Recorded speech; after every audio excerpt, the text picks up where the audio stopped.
Malegaon blast case में 17 वर्षों की कानूनी लड़ाई के बाद एनआईए कोर्ट ने साध्वी प्रज्ञा समेत सभी आरोपियों को बरी कर दिया।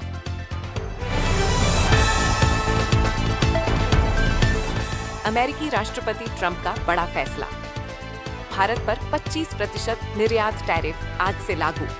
रूस से हथियार तेल की खरीद के लिए जुर्माना भी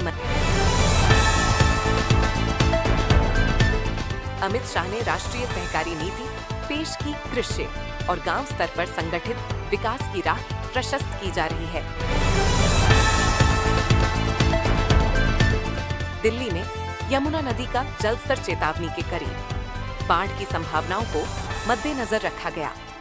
अलर्ट, यदि वर्षा जारी रहती है तो बाढ़ की स्थिति उत्पन्न हो सकती है।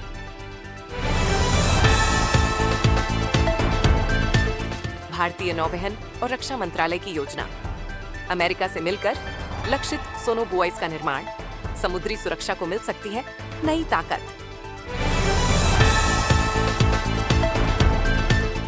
महाराष्ट्र सरकार ने 7 अगस्त को सस्टेनेबल एग्रीकल्चर डे घोषित किया।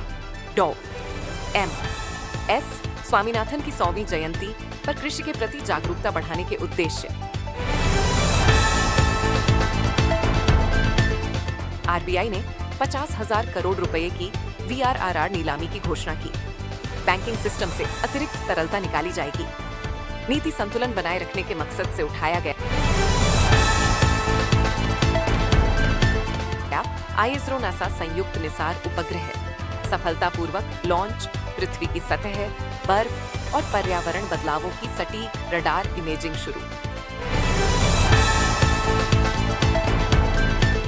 अमृत मानसून की बारिश ने अमरनाथ यात्रा में बाधा डाली। जम्मू से कोई पुण्य यात्री प्रस्थान नहीं कर पाया। मौसम पर पैनी नजर रखी जा रही है। छत्तीसगढ़ के बस्तर जिले को आकांक्षी जिला श्रेणी में स्टेट लेवल पर गोल्ड मेडल मिला है। मुख्यमंत्री विष्णुदेव साय ने इस उपलब्धि पर बस्तर के लोगों, प्रशासन और जनप्रतिनिधियों को बधाई दी है।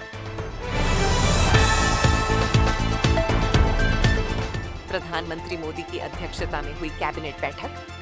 11,169 करोड़ की 4 रेलवे परियोजनाओं और 6,20,000 करोड़ की किसान संपदा योजना को मंजूरी।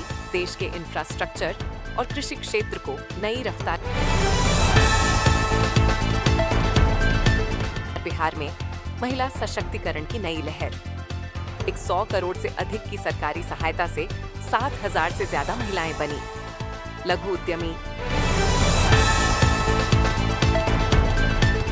अडानी ग्रुप ने वियतनाम में अगले दशक में $10 अरब तक का निवेश करने की योजना बनाई।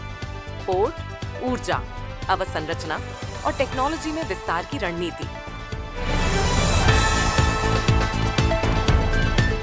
कैबिनेट ने 11,000 करोड़ की 4 रेलवे परियोजनाओं दी मंजूरी।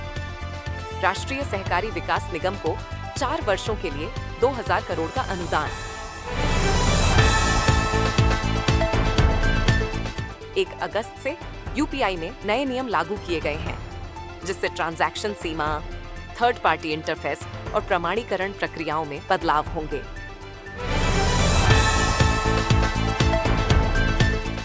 दिल्ली में मलेरिया के मामलों में 10 साल का रिकॉर्ड टूटा। एमसीडी के आंकड़ों के अनुसार दिल्ली में मलेरिया केसें पिछले 10 वर्षों में सर्वाधिक दर्ज की गई है। स्वास्थ्य विभाग अलर्ट पर। विदेश मंत्री ने संसद में कहा कि ग्रेटर बांग्लादेश नक्शा तुर्की समर्थित इस्लामिक एनजीओ द्वारा फैलाया गया, जिसे भारत ने गंभीरता से लिया है। राहुल की बिहार यात्रा शुरू। डेड इकोनॉमी वाले बयानों पर केंद्र को घेरा।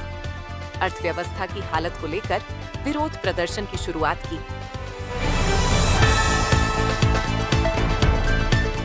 प्रधानमंत्री किसान योजना की अगली किस्त को इसी हफ्ते जारी करने के साथ डीआरडीओ ने हाल ही में सफल मिसाइल परीक्षण किया है।